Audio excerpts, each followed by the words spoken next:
sitting with that is such an incredible thing. Karlyn, how do you feel about Nadine's journey so far? How are you feeling about things? Oh, I feel so proud of Nadine.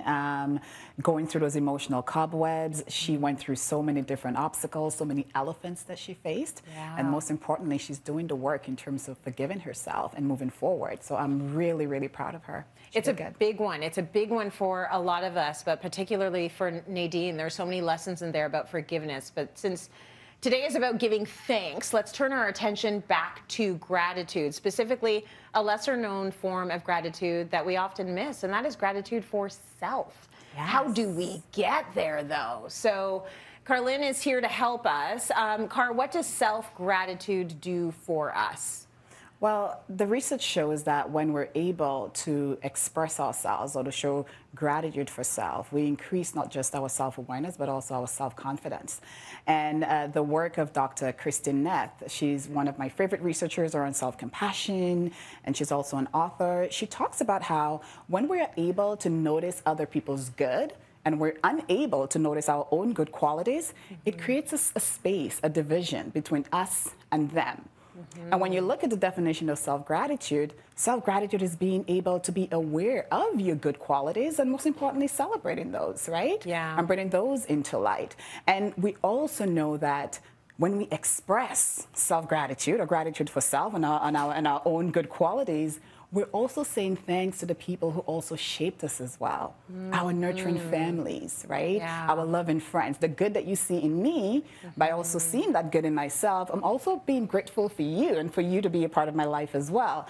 And we also know that when you look at self-gratitude, if you don't practice it, then you will be pouring from an empty cup. So self-gratitude teaches you how to operate from that place of overflow. And when we operate from that place of overflow, we're honoring our boundaries, we're operating from a place of confidence, and most importantly, we're honoring ourselves through the process as well. It's such a circle.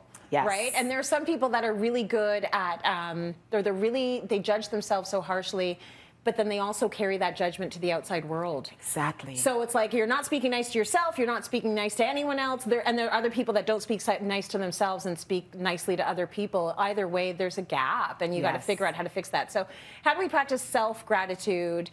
You've got a few steps for us to follow if we're on that journey. Yes. The first thing I would say, T, is notice your strength and notice when you're operating within them with intention. When we notice our strength, again, we're able to take that gratitude and pour back into ourselves. We're able to notice when we're operating from a place of confidence. And what we notice grows. What you focus on grows.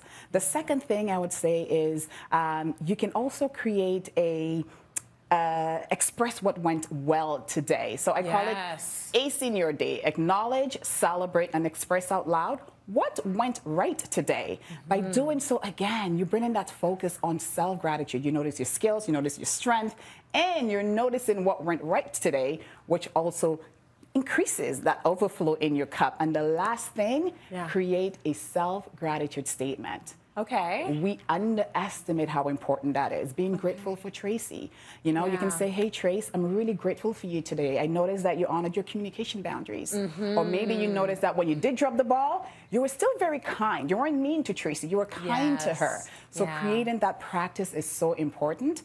And most importantly, Chi, we know we cannot pour from an empty cup. Right. So when we practice self-gratitude, we're teaching others in our lives and we're teaching the world how to take care of us, but most importantly, how to take care of others as well. Yes, I can't remember whose quote it is, but you do teach people how to treat you. Yes. Right? Yes. You teach people how to treat you, and then how do you treat you is teaching people how to treat you. Exactly. So you really do have to start with being nice to yourself, and you might feel a little bit silly doing it. I've been doing it for so long that I don't even think it's silly anymore, but I'll be like, oh my gosh, you did so good, Tracy, like you just did X, Y, Z.